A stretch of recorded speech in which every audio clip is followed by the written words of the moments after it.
Tennessee won out for four-star Jordan Ross. What this commit means for the class of 2024 and what this means for Tennessee down the line. That and a whole lot more. It's your Tuesday Locked On Vols. You are Locked On Vols, your daily podcast on the Tennessee Volunteers. Part of the Locked On Podcast Network, your team every day.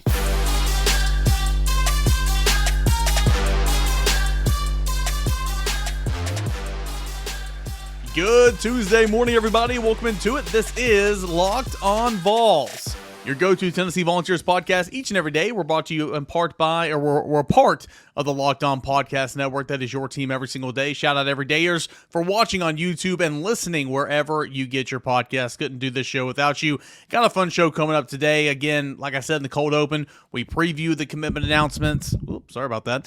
We preview the commitment announcement on Monday's show. And Jordan Ross, he is a Vol. He committed to the University of Tennessee last night. We're going to get Matt Ray, my colleague of VolQuest.com, to join us here in a matter of moments. We'll get into your mailbag questions in segment number 2, and then position previews, the running backs. That's coming up in segment number 3. So let's dive right down into it. Matt Ray, VolQuest.com, what this means, this commitment for Jordan Ross to the University of Tennessee. Here's my conversation with Matt Ray. Jordan Ross, he's going to call Tennessee home, Rocky Top home for the foreseeable future. He's a top 35 player in the country, according to the On3 industry rankings. 4-star prospect. He's a 5-star by other publications. This is a big-time get for Tennessee, one of those big boy battles that you and Austin have been referring to. Yeah, absolutely. I mean, when you look at Jordan Ross, Tennessee started laying the groundwork here last fall, carried some momentum over into the winter, and, was able to win out here for a guy that's been coveted by several national programs kind of throughout this thing. At one point, it looked like Georgia was a major player there. Florida was heavily involved at one point.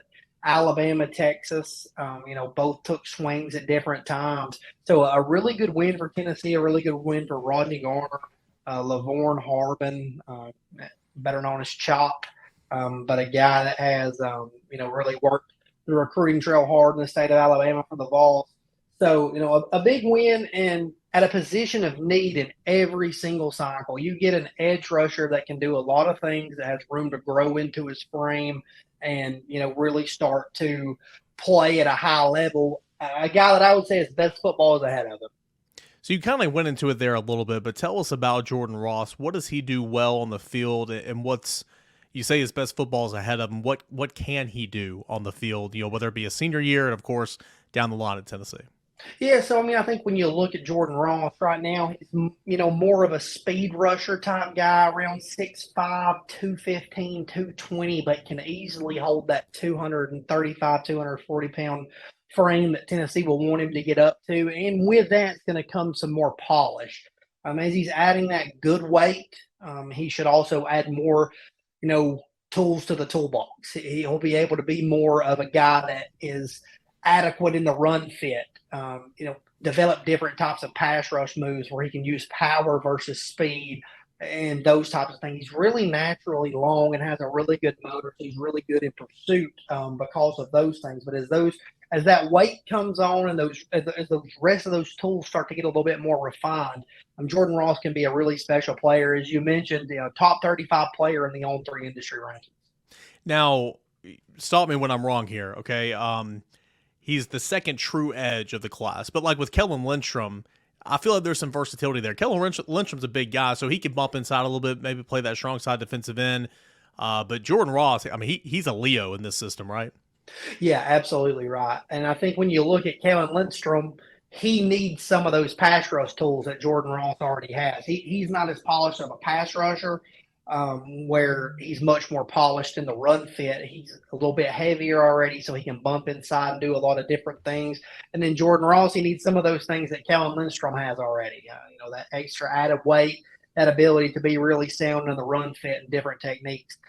So really nice compliments for each other early on as Tennessee's going to continue to recruit that position the way that they have for the last 3 years under Josh Heupel. And now at that position, all attention turns to Danny Okoye.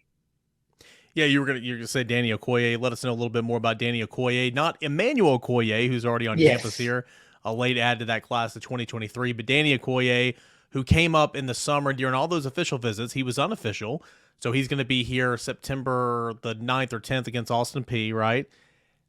September 30th. September 30th, gotcha. South Carolina. Chris Cole is an Austin Peay game. That's where I've got it. Yes. Anyway, Danny Okoye, edge rusher, but also who are some other targets on that defensive line to pair with the two we just mentioned, Jeremiah Hurd, and, of course, Carson Gentle as well on that defensive front. Yeah, so, I mean, again, I think all attention turns to Danny Okoye. Okoye is, in my opinion, pretty polished already, but, folks have questions about the level of competition that he's playing in a kind of a homeschool association there in Tulsa, Oklahoma. But from everything I've gathered, it's a pretty competitive league. But he's a guy that looks the part, moves really well, bends really well, just athletically kind of a freakish top talent. Now, Tennessee's been on him heavily since the winter as well.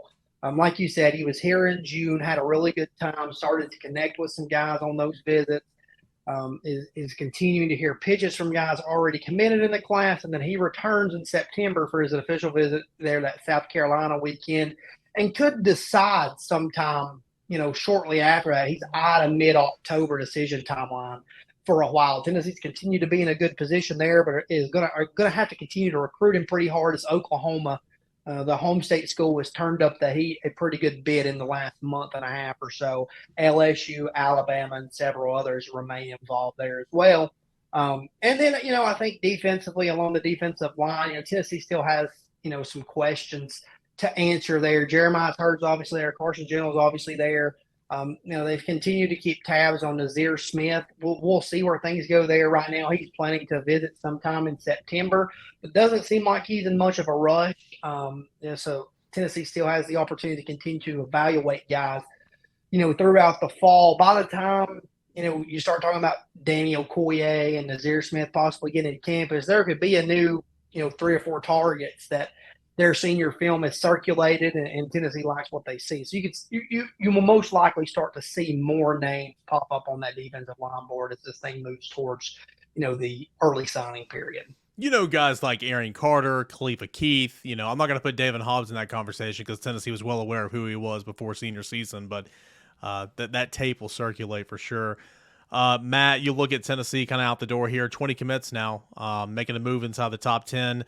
The rankings there at On 3. See, Jordan Ross now becomes Tennessee's second highest commit on the board behind Mike Matthews. Tennessee, let's see here, 13 4-stars. It's a 10th defender, second edge, and if my math's correct, let's see, 14 of the 20 commits are, or 15 of the 20 commits are now 4-star ranked prospects or higher, shaping up to be a really nice balanced class for Tennessee. Yeah, absolutely. A nice balance on the offensive and defensive side of the football, but there's still some pretty big-time targets left out there. You mentioned Chris Cole earlier, a top 50 prospect from the state of Virginia in the On3 industry rankings, a guy that can do a lot of different things. We had a chance to see him in person back at the end of July, and I mean, this guy doesn't look like your typical linebacker. Pretty freaky, 6'3", 220 pounds, very well developed, but, can play inside and do a lot of different things in terms of the run fit and in his ability to cover. Danny Okoye, obviously still on the board, a top 100 guy in the class. Tennessee's recruiting Cam Michael out of Statesboro down in Georgia very hard, working him as a receiver, trying to, get him to be the third receiver in this class, while others are working him as a cornerback. Seems like that one's setting up to be a little bit more of a Tennessee versus Georgia battle. And we'll see where things go there. Cam Michael definitely right now prefers to play offense. We'll see if that shifts throughout his senior season. But right now he definitely prefers to play offense, and a guy that is another highly rated 4-star in this class. So a really good chance for Tennessee to finish strong, and we'll see what other names pop up as this thing, wraps up. But a very balanced class coming off an 11-2 season last fall for Tennessee. The 34th ranked player in the country, Jordan Ross, commits to the University of Tennessee, making a commit number 20 for this top 10 class. Matt Ray with the latest here at Matt_Ray_. Give him a follow on Twitter. And every Wednesday, starting next week, a mini podcast over at VolQuest.com featuring Matt Ray and the latest on Tennessee recruiting in the season. Matt, appreciate the time, man. Thanks so much. Yeah, appreciate you, man. Great stuff as always from my buddy Matt Ray over at VolQuest.com. Encourage you to go check out all of our work at VolQuest.com and his recruiting work over at VolQuest.com. Hey guys, want to give a quick shout out and let you know that this show is brought to you in part by our friends Betterhelp. Sometimes in life, we're faced with tough decisions. We're faced with tough choices, and the path forward isn't always clear. Whether you're dealing with decisions about your career, relationships, or anything else, therapy helps you stay connected to what you really want while navigating your life so you can move forward with the confidence and excitement. Trusting yourself to make decisions that align with values is like anything. The more you practice it, the easier it gets. It's helpful to learn positive coping skills and how to set boundaries. It empowers you to be the best version of yourself. It isn't just for those who've experienced major trauma, that being therapy. If you're thinking about starting therapy, I encourage you to give BetterHelp a try. It's entirely online, designed to be convenient, flexible, and suited to your schedule. Just fill out a brief questionnaire to get matched up with a licensed therapist and switch therapists anytime for no additional charge. Let therapy be your map with BetterHelp. Visit BetterHelp.com/LockedOnCollege today to get $10 off your first month. One more time. Visit BetterHelp.com/LockedOnCollege today to get 10% off your first month. That's BetterHelp. Help, HELP.com/LockedOnCollege. We are rolling right along here on a Tuesday edition of Locked On Vols. Appreciate you guys for being here. And with that, we'll get into the mailbag portion of the show every single Tuesday. You everydayers, it's when you take over the show. And so we'll jump right into it. We'll go to Ashby first. Twitter Tuesday question. How big of a push do you think Arian Carter will make at linebacker? I hear the talk about his size and how he doesn't look like a freshman, but do you personally think he will make an immediate impact at the linebacker position? Now, we have two good ones up there in Peely and Beasley, but how much do you think Carter will contribute this season? I think he'll absolutely contribute in a big way. Now, does that mean he's out there snap number one? If all's healthy, no, I don't believe that. If there is an injury, could he be out there snap number one at point in times throughout the season? I think that's a possibility. Elijah Herring's there as well. Jeremiah Tielander's there. You've got Caleb Perry. And, Tennessee's really deep at the linebacker position right now. But I think Arian Carter, coming in with the size already, the instincts, what he showed in spring practice, what he's shown in fall camp, I think Arian Carter is going to be a guy that's in that rotation and is going to play snaps at the linebacker position this season for sure. So I think Tennessee's got a good one in Arian Carter. We'll go on down to Braden. Braden says, if you're forced to start two freshmen this year, one for offense and one for defense, who would you choose? It's a good question. Wouldn't want to start Nico right out of the gate, of course. Freshman quarterback. Not that that's unheard of, but you're in a position where you have Joe. So I wouldn't say him. I wouldn't say any of the freshman offensive linemen. I wouldn't say any of the freshman wide receivers. Cam Seldon you can maybe make an argument with, but I just think out of necessity and how important this position is, and the flip side of it, maybe I shouldn't go this direction because of how important the position is, but you hear great things about Ethan Davis. He's walking through that complex when we're over there covering practice and press conferences.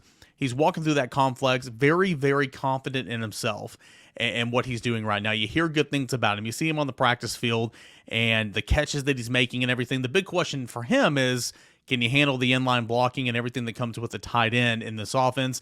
And everybody's saying that he's coming along and doing really, really well in that regard. Remember, he was a wide receiver in high school. Ethan Davis would be my guy on offense. On defense, it's going to be Arian Carter, in my opinion. Got a lot of freshman defensive backs, got some good freshman defensive linemen. Tyree Weathersby, unfortunately, is going to be out for the season. Josh Heupel confirmed that last week, but I would go Arian Carter on defense for sure. Braden's got a couple other questions here, or one other question, and I like this one. If your life depended on one of these coaches replacing Heupel this year and getting this team to 9 wins, who would it be? Derek Dooley, Butch Jones, Jeremy Pruitt. Well, thankfully, we're not in this situation, right? But if my life depended on it and I had to get this team to 9 wins, which of those 3 coaches coaching this current Tennessee team would I choose? Jeremy Pruitt's off the table, wouldn't choose him. Derek Dooley could get this team to 9 wins, in my opinion. But I would probably go with Butch Jones. Butch Jones coached his recruiting paralysis, if you will. The type of players that he wanted to get in here into the system, to the program, kind of fits more closely than the other two, especially Pruitt, into what's already here. Butch Jones also had success in this league. It ended poorly. I'm not trying to make excuses, and him in front of the media and in front of the microphone, it was horrible at times. But he did have some success. He had more success than the other two coaches while at Tennessee. And I think the type of player that he is comfortable coaching, and though it's not the same, the offensive schematics and everything, I think he could adapt the easiest. So, and I would run that system because, again, it's been successful the last 2 years here at Tennessee. I will say Butch Jones, knowing that, he's on the hot seat this year and his record at Arkansas State has not been good, but I would say Butch Jones over Derek Dooley and Jeremy Pruitt. Braden, those were some good questions there. We'll continue on here. We'll go to Jared. Is Edwin Spillman underrated at number 306 overall prospect in the country, number 29 linebacker? And could his stock increase after the season? Saw that he had 12 tackles against IMG, laid the boomstick on Jonathan Eccles. He squats 530 plus in the weight room. Yeah, I think that Edwin Spillman, we actually talk about this in the VolQuest podcast as well on today's show. I think he's underrated. And for some reason, I work for On3. I work for VolQuest, who's an affiliate of On3.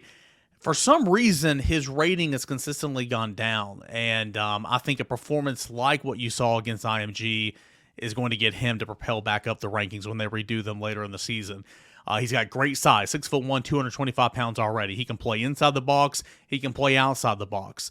I think that hit you're referencing on Jonathan Eccles just kind of goes to show you that he's not afraid of contact. He's quick sideline to sideline. I like Edwin Spillman. There's a reason why he's been regarded as one of the best players in the state of Tennessee since his freshman season. So do I think he's underrated in this class? Absolutely. Do I think he's underranked? 100%. Could I see that changing?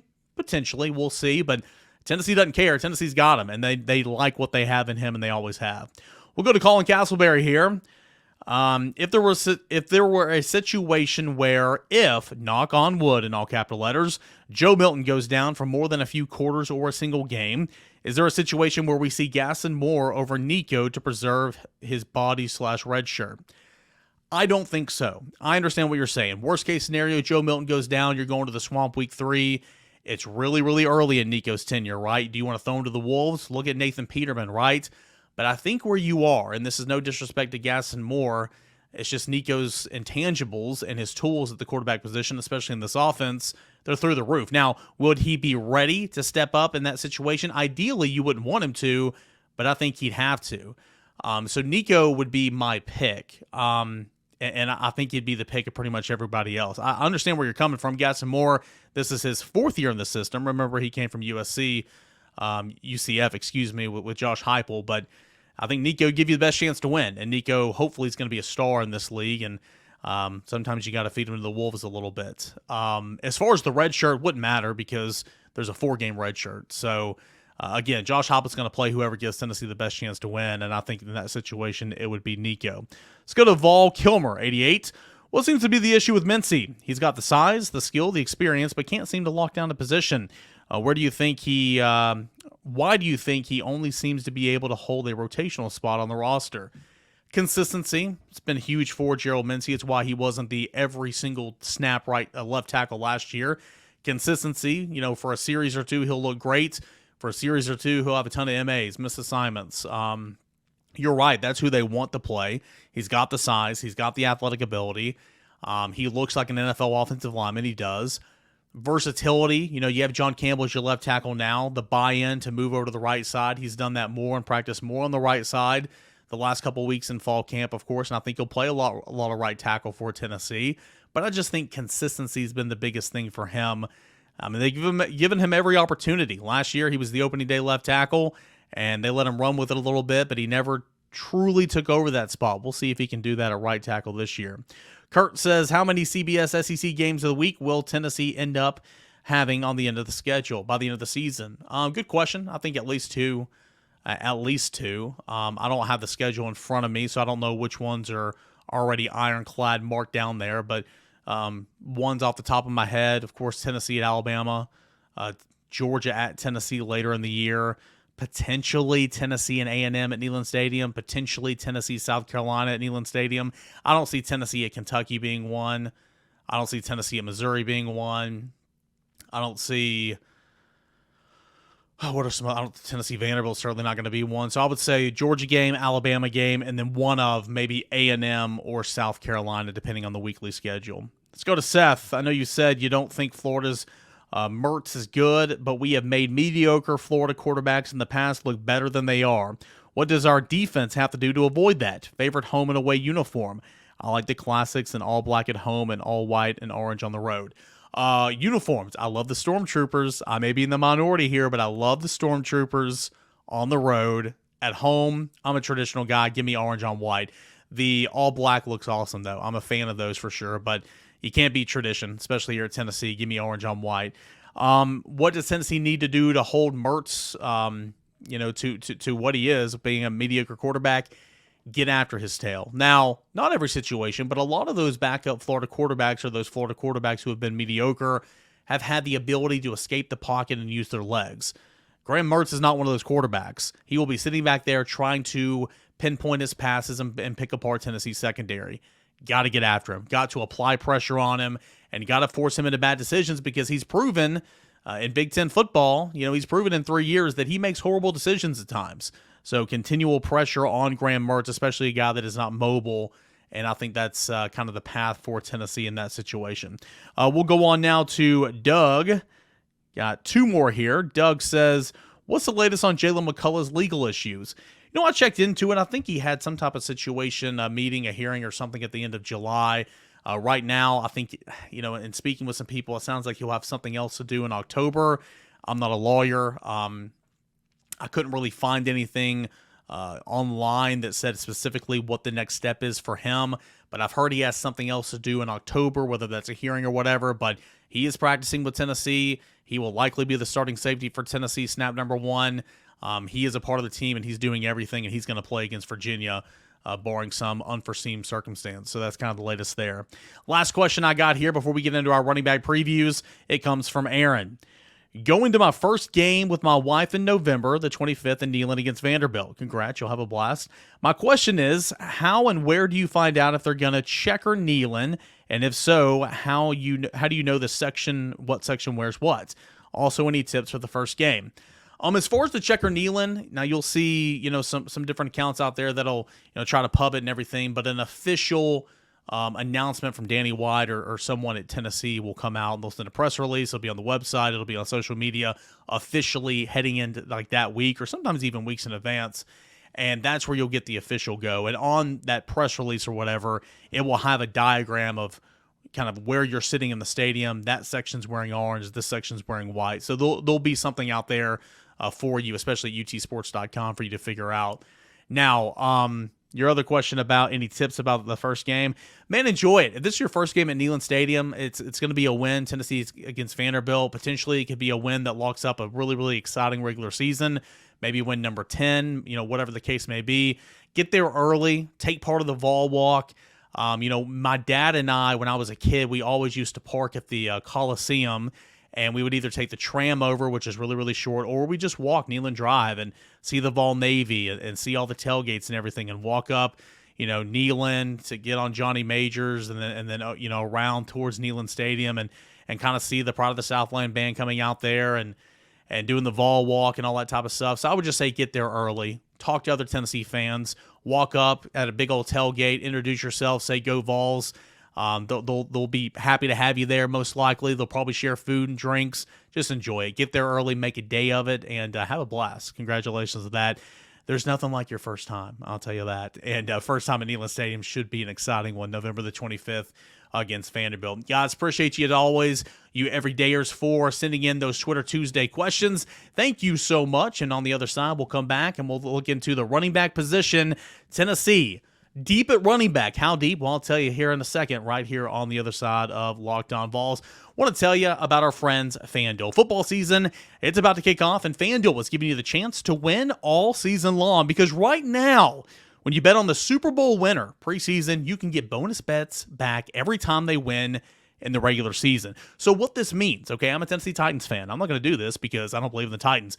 But if I pick the Tennessee Titans to win the Super Bowl, every single time the Titans win in the regular season, I'm going to get bonus bets back every single victory. So if I pick the Titans and they win 10 regular season games, I'm going to get bonus bets back for that. So, the Chiefs, the Eagles, whoever your team is, that's a pretty sweet deal about getting bonus bets back every time they win. Plus, you can use those bonus bets on, the spreads, player props, awesome player props at FanDuel.com, America's #1 sports book. Hit the total, over, unders, all that type of stuff, and a whole lot more. Encourage you right now to visit FanDuel.com/lockedon. Start earning bonus bets with America's #1 sports book. That is FanDuel.com/lockedon. FanDuel, it's America's #1 sports book.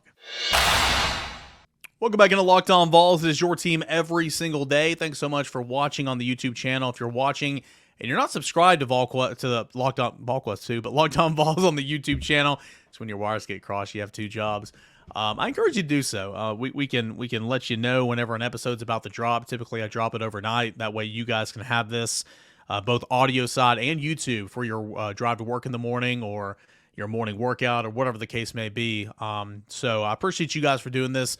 Subscribe on the YouTube channel if you would already, and of course follow and subscribe wherever you get your podcast. That's where Locked On Vols can be found. So getting back into our position previews, and like I said on yesterday's show, we talked about the quarterbacks. Wanted to wait until we were further along in fall camp to really get a good idea of the positions. Okay, because we pretty much preview everything for 9 months leading into fall camp, and then fall camp's here and we learn a little bit. So with that being said, let's look at the running back position. Nothing's really changed, in my opinion, on my thoughts about the running back position heading into fall camp. Maybe a little bit more stock in Jalen Wright, but, his offseason, the way he's been carrying himself around the program, around the facility, just laying eyes on him and seeing the changes to his body that he's continued to make. Gosh, if you looked at Jalen Wright now and compared him to Jalen Wright back in 2021, it's like a different guy almost, man. I mean, that's the nature of college strength and conditioning, and so that's a good thing. So I'd probably buy a little bit more stock in Jalen Wright. I think he's going to be the breakout star in this backfield. Will he be an all-SEC running back? I don't know. Probably not. Tennessee runs the football a ton, and that's one of the biggest misconceptions about the Josh Heupel offense. When I do hits around the country or I talk to prospects, leaving campus, and they're like, man, I didn't know how much Tennessee ran the football. Yeah, for sure, man. Tennessee's the only team in the country last year to average over 300 yards passing and 200 yards rushing. Tennessee led the nation with 39 rushing touchdowns a season ago. So Tennessee runs the football, and Josh Heupel's always been quick to say, we can't do what we need to do if we're not running the football. Running the football keeps that tempo up there, keeps the backers and the guys on the third layer honest and respecting the run. And that way they can do some play action and open up some things down the field. So running back room still, in my opinion, is one of the deepest in the Southeastern Conference. There's not one star, but I think that one star could be Jalen Wright this year. We'll see. But Tennessee's deep. I like where Tennessee is with Jabari Small, a senior, Jalen Wright, a junior, Dylan Sampson, a sophomore, Cam Seldon, a true freshman. Unfortunately, Deshaun Bishop, another true freshman, local standout from Carnes High School here in the Knoxville area, he's injured. He got banged up a little bit in scrimmage number 1, and he's going to be out a while. I think Josh Heupel said after scrimmage number 2, when he was asked about it, that Tyree Weathersby is going to be out for the year. Deshaun Bishop will be out a couple months, but could come back later in the season. Now, again, Deshaun Bishop wasn't going to make a push to get a whole lot of snaps this year, but he had been coming along, and he had been looking really, really good in spring and in fall camp, and that's good to see because for a guy that covers high school football in this area with Rivalry Thursday and Pac-Man Productions, and I've watched that kid play since his freshman year, and so it's really, really cool to see him grow up, a guy like him grow up and go to college and go to the hometown school, Power 5 Tennessee, and have people say a lot of good things about you, so hopefully he'll have a speedy recovery. But anyway, I still really, really like this group. It's balanced, a guy in each grade. Jabari Small, we know durability has always been his biggest issue, always has been his biggest issue. When he's on the field, I think he's pretty nice back. I think he runs hard. He's got that little shimmy when he gets to the second level, but it's about getting to that second level to where you can put a linebacker or a safety on skates a little bit. He's got a nice plant foot and a little juke action. You love seeing that from Jabari Small. But his thing's been durability. He's gotten so much better at pass protection over the years as well. Jalen Wright, I thought, was the most explosive back last year, but he didn't get many opportunities or as many opportunities as he should, in my opinion.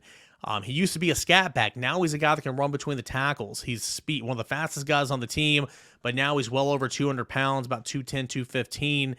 Maybe not that heavy, but he's over 200 pounds, and he can take the bruises and the contact going in between the tackles. And he's got good vision as well. And so those two have been kind of the 1A, 1B options at tailback. And I think that's how you're going to enter the season.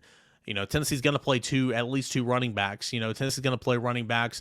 Not going to be one guy that dominates the workload. And whoever has the hot hand, as Jerry Mack said, last week when he met with the media, is going to be the guy that they keep into the game the longest time. So I think Jalen Wright's going to kind of be the breakout guy. Dylan Sampson, he's continuing to learn. He had really good numbers as a true freshman last year. He's been a bit banged up in spring and fall camp so far, but really like his upside. You got two guys who could leave after this season, and so we'll see, potentially he could be RB1 next year. Good size, good speed, getting bigger, learning more about the college game, and getting better in pass protection. There was that play at LSU where he missed a block, and he got Hendon Hooker killed, and by a blitzing linebacker, and he didn't play much after that. But then he came back in, and he started playing more and more and more as the year went along. But I think he's continuing to learn, and the coaches really, really like him. And then Cam Seldon, we'll see. Do they have a specific design plays for him as a true freshman? I don't know, but here in a couple of years, you hope that Cam Seldon's kind of the Deebo Samuel. They throw him the football a lot in practice. They throw him the football a lot in scrimmage. They threw him the football a lot in the orange and white game. Now, will they do that here as for him as? Let me try that again. Will they do that for him as a true freshman? I don't know. I'm not going to sit here and predict that he's going to have 5 to 6 plays a game. I don't know, but I would love if he could be a gadget guy here in year number 1. He's been a receiver his entire high school career, a big one. Now, he is about 215 pounds. Khalifa Keith is also in this mix as well, and he's a bruiser. True freshman, got here in the summer, and I'm excited about Khalifa Keith, man. He's a guy that I didn't have much expectations for, to be honest, but seeing him in person, seeing him run with the football, he's impressed me so far. But again, for those two young guys that are learning the system, learning the tempo, and all that type of stuff, and potentially Khalifa Keith could be that bruiser, okay, that maybe takes over for the role of Princeton Fan. We'll just have to see as the year goes along. But Cam Seldon, high upside, coaches love him, and I think he'll be a star on this offense. But for he and Khalifa Keith both, I'm not sure how many snaps we'll see of those. I would imagine that Cam Seldon would get more run, no pun intended, than Khalifa Keith. But it's going to be a 1A, 1B situation until I think Jalen Wright kind of takes over the RB1 by himself. Jabari Small still seeing a lot of action. Dylan Sampson will be in that rotation, but again, not Superman. There's not a Superman in this group right now, but top to bottom, one of the deeper units, not only in the Southeastern Conference, but in college football altogether. So that is a really, really good asset Tennessee has heading into the season. Position previews right here on Locked On Vols. Every episode leading up to opening kickoff. We'll take a look at the wide receivers tomorrow and why I'm just so daggone pumped up about those wide receivers. Right, that and more coming up on a Wednesday Locked On Vols. Appreciate you guys for being here as always. Couldn't do this without you everydayers. Big thanks to Matt Ray for stopping by and talking about Jordan Ross' commitment to the University of Tennessee. Thanks so much for your mailbag questions, and we'll get after it again tomorrow, guys. This is Locked On Vols.